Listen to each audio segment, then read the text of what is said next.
So, for those of you who are not with us here on the service and are tuning in later on, the message today was written by Senor Mauricio Quintero, who is in El Salvador. He was a long-time Talmud student of our Rabbi, and God is using him to bring messages now after our Rabbi is no longer with us. May he rest in peace. And this message on Pinchas is called Finding Peace in Chaos. So remember, when I say I don't mean me, Mauricio is speaking. And we begin with the verse from Bereshit, and the earth was filled with void, tohu vavohu, and darkness, choshek, was over the face of the deep. And the Ruach Elohim, the Spirit of God, moved over the face of the waters. Parashat Pinchas contains a series of themes. It relates that his act of zeal was for the honor of heaven. Now, this caused the wrath of God to be diverted, stopping a plague that had already caused 24,000 deaths. It continues that by the order of the Eternal, Israel waged war against Midian. And we read about a second census that was taken. A discussion takes place on how to administer justice to the daughters of Zelophehad so that they could inherit and receive their father's portion in the land. Joshua is authorized as Moshe's successor. Sacrificial rituals for festive occasions are prescribed, with a portion ending with a detailed list of daily, weekly, and festival offerings. It's been difficult for me to write this message because I've been going through some turbulent times on many fronts. And in Pinchas, I can see much of what happened is related to a central theme: shalom, peace. Our portion begins with the chaos caused by sexual debauchery. Bilam advised Balak that the only way to destroy Israel was not by physical attack or by cursing them, but that Israel could be defeated by attacking its stronghold, their spirituality, their relationship with the God of Israel. At the end of Parashat Balak, we had read, and the people began to commit fornication with the daughters of Moab. They invited the people to the sacrifices of their gods, and the people ate and prostrated themselves before their gods. And Israel gave herself over to Baal Peor, and the wrath of God was kindled against Israel. On careful reading, we can see a degradation at a moral and physical level, where the act of fornication was committed, breaking the commandment given at Mount Sinai to not commit adultery. Then Midian enticed Israel. This speaks of a corruption of the mind through internal dialogue, so much so that Israel accepted their invitation. This act was with intent, not involuntary, not out of ignorance. It was an act that required full mental awareness. It ended with what and how the people ate, that is, corruption entered within. This is at a deeper level. What they ingested entered their inner beings, their essence. It reached their soul level. What causes corruption of the soul?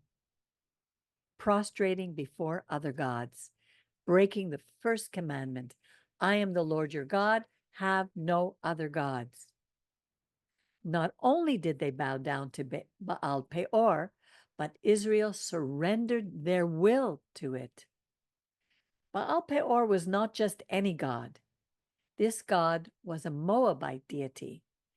The literal meaning of Moab, Moav, is of my father. Being named it at his birth made it public that the father of this city was his grandfather. His mother shamelessly approved of the incest by giving him the name Moav, my father's.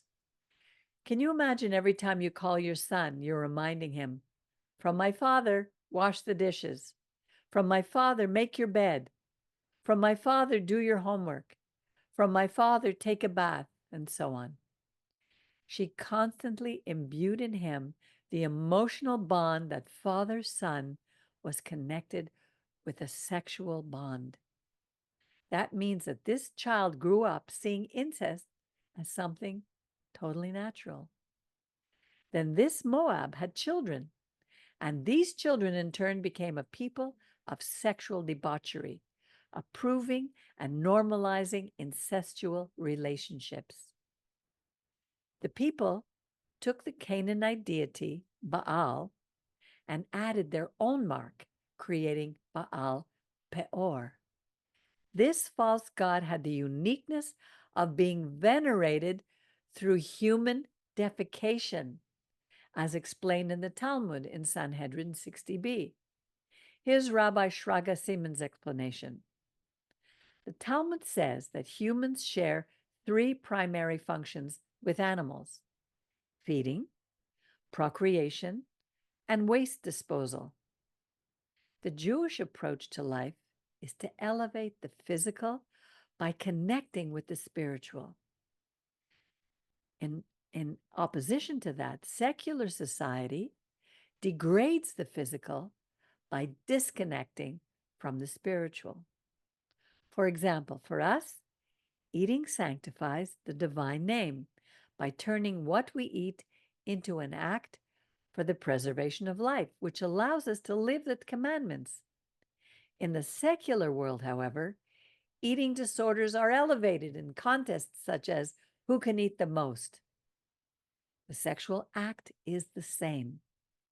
Now, those who elevate the sexual act within marriage for procreation, which is a divine mandate, and in which the marriage instills continued devotion, elevate the divine name.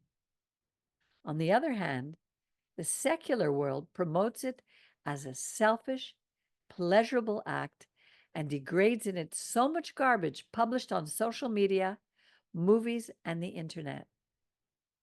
Following this thought, Rabbi Simmons says, with this basic ideology, the fact that Moab glorified the physical act of defecating is not a great surprise. According to Avodah Zarah in the Talmud, it is said that this god was venerated in the form of a latrine, opening its mouth to receive human excrement. And according to some scholars, the relationship between it and the deflowering of maidens. The Talmud tells us that the elimination of waste has a primary function in the cycle of life, the regeneration of the body, the mind, and its chemistry. And just as our body needs to eliminate its toxins in the form of waste, so do our soul and mind. On the physical level, failure to fulfill this function causes cirrhosis, the accumulation of fluid in the abdomen, internal bleeding, deterioration of brain function, and internal poisoning. Now, when modern society worships Baal Peor, there is an understanding that it is receiving and elevating the moral and spiritual toxins of society. Then, without realizing it, society becomes poisoned. It begins to have brain malfunctions. Now perhaps we can understand how they can call evil good and good evil, as Rav Shaul said. The problem is that this social chaos is an abyss, hence the word pa'ar, coming from the root peor, which means gap and or abyss. What is the solution to this mouth that is an abyss and that receives the toxins of society?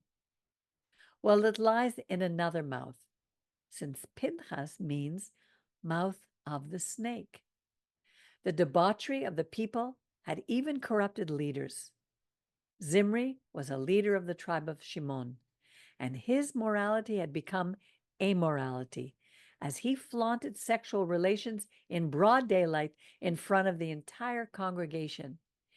Everyone was shocked. They cried out, and according to Bamidbar 25:6, then it continues in 25:7-8.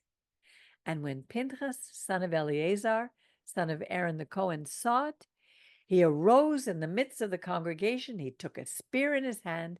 He went after the man of Israel into the tent and pierced them both through, the man of Israel and the woman, through the belly. Thus the plague was stopped from the children of Israel. Anyone might think that this act was simply an outburst of anger. Even our sages discuss that it was not really a murder, or that what occurred was the zeal of God. What I see is that Pinchas acted with the right intention, not out of revenge or a desire to murder, but rather to stop the plague. In my view, this act of Pinchas is like touching a cactus, where many thorns causes pain. We don't stop to think, well, what we need is to feel a sense of shalom, to return to a moment of well-being in our body. What do? We take a tweezer, we remove or eliminate what's doing us harm, and even if it generates temporary pain, we know that in the end, it's for our good. We can often find temporary shalom during pain. And when having to make difficult decisions, or by doing things not approved by society, or appearing to be anti-woke or anti-progressive, or that our standard of living is apparently radical. In a world of chaos which constantly receives toxins and does not eliminate them, but rather elevates them, thus degrading the soul and the mind, we must act like Pinchas. God will not be more God or less God because of actions like those of Pinchas. That is possibly why in the text the letter Vav in Shalom is broken. Because as the Rebbe of Kot says, the letter Vav is a person, is like a person. It's a straight vertical line, like someone standing tall. The numerical value of Vav is 6, the number of man who was created on the 6th day. The letter Vav is broken. This points out that to be truly whole, shalem, we must be broken, have a contrite and a humble spirit. But also, as Rabbi Uriel Romano says about the broken Vav, Pinchas uses physical violence to end a transgression amidst the people of Israel. The Vav is broken. Why? To teach us that peace that comes through violence is never a complete or lasting peace. It may be effective in the moment, but in the long run, it will be weak and break like the Vav of Shalom. Any peace imposed by violence is fragile. The only sustainable peace is the peace that comes through agreement and mutual understanding of the parties. And he adds, in the name of Pinchas, the yud is written with a smaller yud than it would normally be written. Why? Our sages teach that our Judaism is shrunk by using violence. When we think that violence is the only alternative, this diminishes us as human beings. Returning to the verse in Bereshit that we read at the beginning, amid the chaos of Tohu Vavohu, the Ruach Elohim moved on the surface of the water.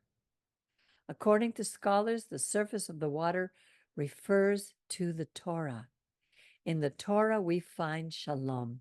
In the midst of chaos, in the midst of desolation, the toxins of this world, and the filthy rags that bombard our senses. My prayer is that we act in the same spirit of Pinchas, that we be brave, but that we find shalom, that we find well-being, inner peace, wholeness, security, salvation from God, and forgiveness in the midst of chaos, and that we be granted his Brit Shalom Olam, his covenant of peace forever. Shabbat Shalom.